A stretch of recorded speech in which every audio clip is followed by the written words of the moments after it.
میرے محترم سامعین، یہ جو دنیا کی زندگی ہے یہ بہت ہی مختصر ہے اور یہ ایک جھوٹی کہانی ہے، اور دنیا کا یہ جو ہم سفر کر رہے ہیں اور دنیا کے اندر جو ہم رہ رہے ہیں یہ ہماری منزل نہیں ہے، بلکہ یہ تو ایک راہ گزر ہے۔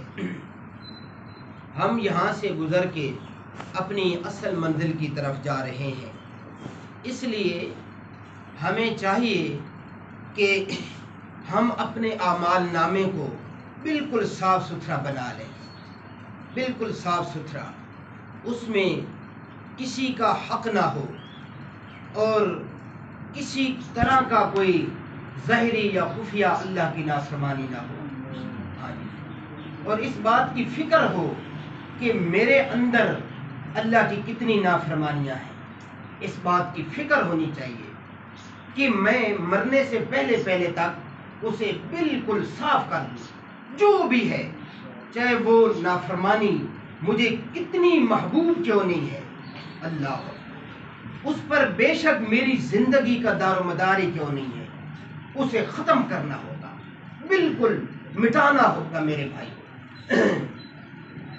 چونکہ جو دنیا کی زندگی ہے، اس زندگی میں ہمیں سمجھ نہیں آ رہی کہ یہ کیا ہمیشہ ہمارے ساتھ یہی نظام رہے گا؟ کیا یہ بیٹے ہمیشہ میرے ساتھ رہیں گے؟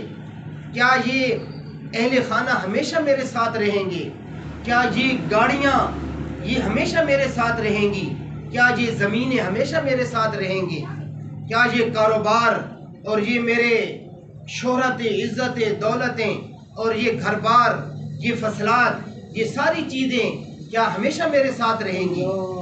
تو یہ جو فکر ہے نا، یہ فکر ہمیں تھوڑی سی کرنی ہوگی۔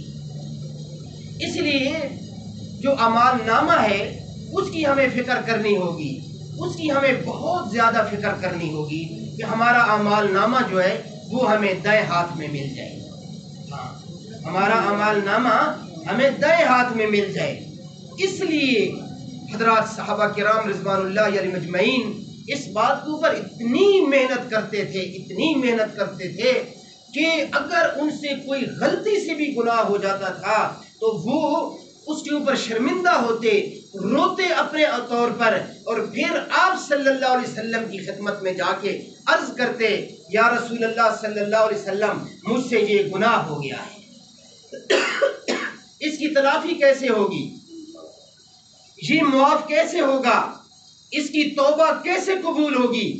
آج میں نے تو بڑے بڑے گناہ کی ہوئی ہیں، لیکن ایسے گناہ اللہ معاف فرمائے، ایسے گناہ کہ شیطان بھی ان سے شرما جاتا ہے کہ میں بھی شیطان ہوں، میں بھی گناہوں کی طرف لوگوں کو بلاتا ہوں، لیکن یہ انسان تو مجھ سے بھی آگے نکل گئے ہیں گناہوں میں، اللہ کی نافرمانیوں میں۔ تو ایسے بڑے بڑے گناہ جو میں کسی کو نہیں بتاتا، اللہ سے میں ڈرتا نہیں ہوں اور اپنے بڑے بڑے گناہ میں کر رہا ہوں، اور مجھے فکر بھی نہیں ہے اور ڈر بھی نہیں ہے، اور کہ میں نے ایک دن اللہ کے سامنے جانا ہے، جیسے قرآن میں اللہ فرما رہے ہیں نا، الا یظن اولئک انہم مبعوثون۔ اور واقعی بات بھی ایسی ہے، یہ جو آج کل موجودہ معاشرہ جا رہا ہے، روز ہم جنازے پڑھتے ہیں، روز ہم قبروں میں اپنے ہاتھوں سے اپنے اقارب اور احبہ کو دفناتے ہیں، پھر بھی ہم اسی طرح اللہ کی نافرمانیوں میں مبتلا ہیں، ٹس سے ماسی نہیں ہو رہے، فکری نہیں ہو رہی کہ ہم نے مرنا ہے اور اللہ کے سامنے جانا ہے۔ اعمال نامہ میرا صاف ہے یا نہیں؟ جو میں نے اپنے اللہ کا سامنا کرنا ہے، کیا میں اس قابل ہوں کہ میں اپنے اللہ کا سامنا کر سکوں؟ بس میری ایک انا ہے، میری ایک ضد ہے، میرے اندر ایک میں پہ جاتی ہے کہ میں کوئی چیز ہوں، میری برادری ہے، میرا ناک ہے، میری عزت ہے، میرا عہدہ ہے، میرا منصب ہے، میں یہ کام کیسے کر سکتا ہوں؟ اللہ اکبر! ان برادریوں کی وجہ سے، ان عزتوں کی وجہ سے، ان ناک کی وجہ سے، ان چیزوں کی وجہ سے ہم نے اپنے اللہ کے حکموں کو بھی چھوڑ دیا ہے اور حضور پاک صلی اللہ علیہ وسلم کے مبارک طریقوں کو بھی چھوڑ دیا ہے۔ اس لیے میرے محترم سامعین، ہم نے دیکھنا ہے کہ میرے ذمے اللہ کے کتنے حقوق باقی ہیں اور بندوں کے کتنے حقوق باقی ہیں۔ ہمیں تو فکر ہی نہیں ہے۔ ایک ایک چیز کے بارے میں میرے محترم سامعین بڑی سخت پوچھ ہوگی، بڑی سخت پوچھ ہوگی۔ اللہ کے کتنے حقوق ہیں، بندوں کے کتنے حقوق ہیں، کیا ہم نے کبھی فکر کی ہے؟ نماز تو میں پڑھ لیتا ہوں، روزہ تو میں رکھ لیتا ہوں، سبحان اللہ کی تسبیح بھی میں پڑھ لیتا ہوں، درود شریف بھی میں پڑھ لیتا ہوں، ہے جی، اور تلاوت بھی میں کر لیتا ہوں، تہجد بھی میں پڑھ لیتا ہوں، اور بھی نوافل پڑھ لیتا ہوں، صدقہ بھی کر دیتا ہوں، خیرات بھی کر دیتا ہوں۔ کبھی میں نے یہ سوچا ہے کہ میں نے اپنی بہن کا حق دیا ہے یا نہیں دیا ہے؟ میرے ذمے میرے بھائی کا حق ہے یا نہیں؟ میرے پڑوسی کا حق ہے کہ نہیں؟ میں نے کسی کا حق تو نہیں کھایا ہوا؟ میں نے فلاں زمین خریدی تھی، اس زمین میں کیا میں نے صحیح طور پر وہ خریدی تھی؟ اس میں کسی کا حق تو نہیں تھا؟ جس سے میں نے زمین خریدی تھی اس سے کیا میں نے پوچھا تھا کہ یہ زمین اس کا تو ہی وارث ہے یا اس کے اور بھی کوئی وارث ہیں؟ ان وارثوں میں کوئی یتیم تو نہیں ہے، کوئی مسکین تو نہیں ہے، کوئی ایسا مظلوم مجبور تو نہیں ہے جس کا حق تو نے دبایا ہوا ہے اور تو مجھے بیچ رہا ہے؟ کبھی سوچا ہے ہم نے تو خدا کی قسم ان چیزوں کی طرف فکر ہی کبھی نہیں کی۔ الا ماشاء اللہ، یہ نہیں سارے ایسے نہیں ہیں، لیکن عموماً یہ تصور ہے، عموماً یہ چیزیں ہیں، ہمیں اس بات کی کوئی فکر نہیں ہے کہ یار میں نے کسی کا حق کھایا ہوا ہے، میں نے اس کا دینا ہے یا نہیں دینا۔ جس نے ایک بالشت بھی کسی کا حق مارا، فرمایا کہ اس نے جہنم کا ٹکڑا خرید لیا ہے۔ میرے بھائیوں، رب کعبہ کی قسم اٹھا کے کہہ رہا ہوں، تھوڑی سی فکر کرنی ہے، آج فکر کر لینی ہے، آج اپنے آپ کو بدلنا ہے۔ کوئی بات نہیں اگر میں نے حق کسی کا کھایا ہوا ہے، کوئی بات نہیں اسے میں حق لٹا دوں۔ اگر میں بنگلے میں نہیں رہ سکتا تو ایک کچے مکان میں گزارا کر لوں گا، یہ دنیا تو ویسی راہ گزر ہے، میں اس کا حق لٹا دوں۔ بنگلے میں میری رہائش بنتی ہے تو بنے، نہیں بنتی تو نہ بنے، لیکن میں حق کسی کا کیوں کھاؤں؟ اس کا حق میں اسے لٹاؤں گا، کسی کی زمین میں نہیں دباؤں گا، ہیں جی، کسی اپنے عز و اکارم میں۔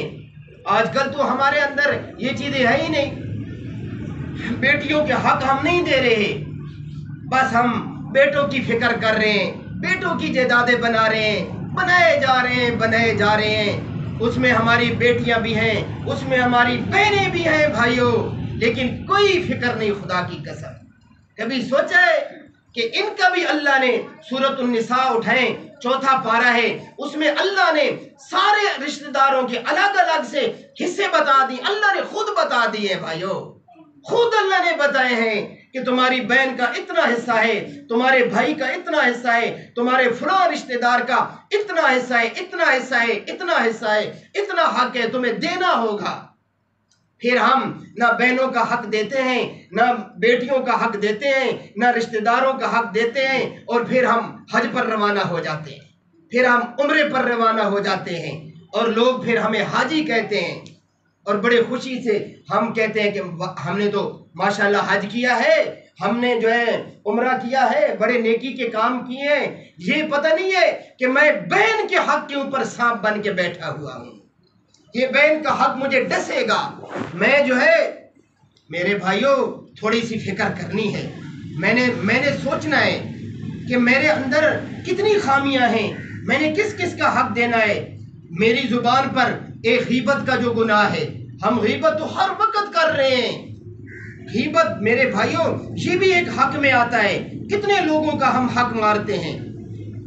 غیبت کے بارے میں حدیث پاک میں کیا بیان فرمایا؟ الغیبت اشد من الزنا، غیبت زنا سے بھی زیادہ سخت ہے، زنا سے بھی زیادہ سخت ہے، اور فرمایا کہ غیبت کرنے والا بندہ دوسرے بھائی کا حق کھاتا ہے، جب مرنے سے پہلے تک اگر وہ اس سے معافی مانگ لے اور وہ معاف کر دے تو ٹھیک ہے، وگرنہ قیامت والے دن اسے اس کا حق دینا پڑے گا۔ کبھی ہم نے سوچا ان چیزوں کی طرف؟ ویسے ہم مسلمان تو ہیں، نیکی کرتے ہیں، نماز پڑھتے ہیں، سارے کام کرتے ہیں، لیکن ان چیزوں کی ہمیں کوئی فکر نہیں ہے۔ اللہ نے ہمارے ذمے بہت بڑے بڑے حقوق لگائے ہیں میرے بھائیوں، حقوق اللہ بھی ہیں، حقوق العباد بھی ہیں۔ حقوق العباد کی تو بہت سخت پوچھ ہوگی، بہت سخت پوچھ ہوگی۔ فرمایا المسلم من سلم المسلمون من لسانی و یدہ، کامل مومن مسلمان وہ ہے جس کی ہاتھ سے، جس کی زبان سے دوسرا بندہ محفوظ ہو جائے۔ اس سے کیا مراد ہے؟ جس کے ہاتھ سے، جس کی زبان سے وہ اگلے بندے کا حق نہ مارا جائے، اس کا حق ضائع نہ ہو۔ تو ہماری تو زبان سے بھی ہم دوسروں کا حق مار رہے ہیں اور ہاتھ سے بھی دوسروں کا حق مار رہے ہیں۔ جو جتنا پاورفل ہے وہ اپنی پاور سے دوسرے کا حق کھا رہا ہے اور مار رہا ہے۔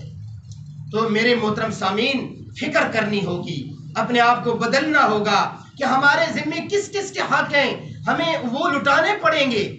حقوق العباد تو بہت شدید ان کی جو ہے تاکید آئی ہے، ہمیں ان کی پرواہ نہیں ہے۔ ہم جو ہے جی نماز پڑھ لیتے ہیں اور دل مطمئن ہو جاتے ہیں کہ میں تو ماشاءاللہ نمازی بن گیا ہوں، غازی بن گیا ہوں، صوفی بن گیا ہوں، ابھی میرے اوپر کوئی وحی اترے گی یا الہام ہوگا، میں نے تو اتنے نفل بھی پڑھ کے آ گیا ہوں۔ لیکن اس بات کی کوئی پرواہ نہیں کہ میرے ذمے کتنے حق ہیں، کس کس کا حق ہے، کیا میں نے فکر کرنی ہے کیے کہ نہیں، وہ واپس کیے یا نہیں کیے۔ بس میں ایک فکر میں ہوں کہ بس میری زندگی صحیح ہو جائے اور پھر آگے میری اولاد کی زندگی صحیح ہو جائے۔ اس ناقبت اندیش کو یہ فکر نہیں ہے کہ جن اولاد کے لیے، جن بیٹوں کے لیے تو دوسروں کے حق مار کے ان کے لیے اپنی زمینیں اور جائیدادیں بنا رہا ہے نا، جب تم مر جائے گا نا 3 دن سے بھی زیادہ تجھے یاد نہیں رکھیں گے۔ آپ کی قبر پر سوائے کیڑوں اور مکھیوں کے اور کچھ نہیں ہوگا، گئے بھلا جائیں گے، کہانی ختم ہو جائے گی۔ آج اپنے ہاتھ سے کچھ نہ کچھ کرنا ہے تاکہ وہ ہمیشہ ہمیشہ ہمارے اعمال نامے میں جاتا رہے۔ اس لیے میرے محترم سامعین، فکر کرنی ہے کہ ہم نے مرنے سے پہلے اللہ کے سامنے اس طرح کھڑا ہو جانا ہے تاکہ اللہ رب العزت، ہم اللہ کے سامنے جائیں تو اللہ رب العزت ہمارا استقبال فرمائے۔ اور یہ ہو سکتا ہے، یہ ہو سکتا ہے۔ حقوق العباد کے بارے میں تو بہت زیادہ تاکید ہے یہ میرے بھائیوں۔ دیکھو نا قرآن پاک کیا کہتا ہے، وَلَا تَقُولُوا لِمَن يُقْتَلُ فِي سَبِيلِ اللَّهِ أَمْوَاتٌ بَلْ أَحْيَاءٌ وَلَٰكِن لَّا تَشْعُرُونَ۔ فرمایا جو لوگ راہ خدا میں شہید ہو جاتے ہیں، اپنی جانوں کے نذرانے پیش کر دیتے ہیں، انہیں مردہ نہ کہو، یہ ہمیشہ ہمیشہ کے لیے زندہ ہو گئے ہیں۔ بظاہر تو تمہیں لگا نا یہ دنیا سے چلے گئے ہیں، لیکن حقیقت میں ان کی موت ہی زندگی ہے، یہ ہمیشہ ہمیشہ زندہ ہو گئے۔ لیکن فرمایا کہ شہید کے سارے گناہ اللہ معاف فرما دیتے ہیں۔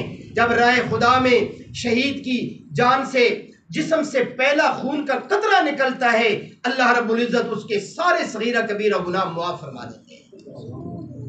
لیکن اس شہید کے بارے میں بھی یہ فرمایا گیا کہ اگر اس کے ذمے بھی کوئی حقوق العباد ہوگا تو اس کے بارے میں بھی اللہ اس سے پوچھ گچھ فرمائیں گے۔ شہید جس کے بارے میں اللہ نے قرآن میں بیان کیا ہے، ہم نے کبھی فکر کی ہے کسی کا میں نے لین دین ہے، کسی کے میں نے پیسے دینے ہیں، کسی کو میں نے گالی دی ہے، کسی کا میں نے دل دکھایا ہے، کسی پر میں نے بہتان تراشی کی ہے، کسی کی میں نے غیبت کی ہے، کسی کے بارے میں نے چغلخوری کی ہے، کسی کے گھر کے آگے سے میں گزرتا ہوں تو کس طرح گزرتا ہوں، کسی کی طرح میں کیسے دیکھتا ہوں، کسی کے بارے میں میرے کیا خیالات ہیں، میرے پڑوسی کے بارے میں کیا خیالات ہیں، پڑوسی کے گھر میں اس کی جوان عورتیں ہیں، جوان بیویاں ہیں، جوان جو ہے عورتیں ہیں، بیویاں ہیں، جب وہاں سے میں گزرتا ہوں تو میں کیسے گزرتا ہوں۔ یہ سارے میرے بھائیوں مسلمان جو کامل مسلمان ہیں اس کے اوپر حق ہے کہ وہ ہر ایک کے حق کا خیال رکھے، ہر ایک کے حق کا خیال رکھے، فکر کرے کہ میری وجہ سے کسی کو تکلیف نہ پہنچے، کسی کو تکلیف نہ پہنچے۔ آج ایک غریب مظلوم مجبور کا میں حق کھا کے بیٹھا ہوا ہوں اور میرے پاس طاقت ہے، میرے پاس اثر رسوخ ہے، وہ بیچارہ کچھ نہیں کر سکتا، وہ صرف فریاد تو کرتا ہے لیکن اللہ کے سامنے فریاد کرتا ہے۔ میرے بھائیوں، میں جتنیاں بھی نیکیاں کرتا چلا جاؤں، میں جتنے بھی نیک اعمال کرتا چلا جاؤں، جب میں کسی کا میں نے حق دینا ہے تو میری وہ نیکیاں کسی کام کی ہیں ہی نہیں۔ قیامت والے دن فرمایا جس نے کسی کی ایک بالش زمین کھائی، ایک بالش زمین کا حق کھایا، قیامت والے دن اسے مقبول نیکیاں دینی پڑیں گی۔ جب اللہ پاک حق کا مطالبہ فرمائیں گے کہ جس کا تو نے حق کھایا ہے آج اسے حق دے میرے سامنے، تو اس کے پاس تو وہاں تو زمین ہوگی نہیں، وہاں پیسہ بھی نہیں ہوگا، وہاں سفارش بھی نہیں ہوگی، وہاں طاقت بھی نہیں ہوگی، وہاں برادری بھی نہیں ہوگی، وہاں کنبہ بھی نہیں ہوگا، وہاں پارٹی بھی نہیں ہوگی، وہاں گروپ بھی نہیں ہوں گے، وہاں کوئی سیاسی پارٹیاں بھی نہیں ہوں گی، کوئی ایم پی ایم این اے بھی نہیں ہوگا، کوئی وزیر مشیر بھی نہیں ہوگا، کوئی سفارش نہیں ہوگی، وہاں ایک اللہ ہوگا اور ایک وہ شخص ہوگا جس نے دوسرے کا حق کھایا ہے۔ تو پھر اللہ پوچھیں گے بتا اس کا حق تو نے کیوں کھایا، آج اسے اس کا حق واپس دے۔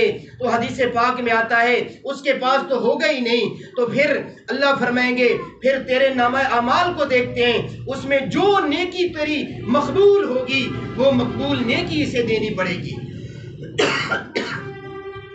تو آج فکر کرنی ہے کہ ہمارے پاس تو اتنی مقبول نیکی ہی نہیں ہے جو قیامت والے دن ہم کسی کو دے پائیں گے۔ تو اس لیے میرے بھائیوں ذرا آج قدم سنبھل کے رکھنے ہیں اور فکر کرنی ہے کہ اگر میرے ذمے کسی کا حق ہے تو کوئی بات نہیں، اگر سایہ مجھے نصیب نہیں ہوتا تو میں 4 دن زندگی کے دھوم میں گزارا کر لوں گا، لیکن کسی کا حق کھا کے میں اللہ کے سامنے نہیں جاؤں گا۔ کوئی بات نہیں، اگر میں مرغوں سے کھانا نہیں کھاتا، اعلیٰ سے اعلیٰ کھانا نہیں کھاتا تو کوئی بات نہیں، میں دال اور چٹنی سے گزارا کر لوں گا، لیکن میں اپنے اعمال نامے میں کسی کا حق کھا کے، کسی کا حق دبا کے قبر میں نہیں جاؤں گا۔ یہ فکر ہونی چاہیے، آج سے فکر کرنی ہے کہ میرا اعمال نامہ بالکل درست ہو، تاکہ فرمایا قیامت والے دن میں اللہ کے سامنے کامیاب ہو کر کے کھڑا ہونے کے قابل ہو سکوں۔ اللہ مجھے آپ کو عمل کرنے کی اور آگے تک پہنچانے کی توفیق عطا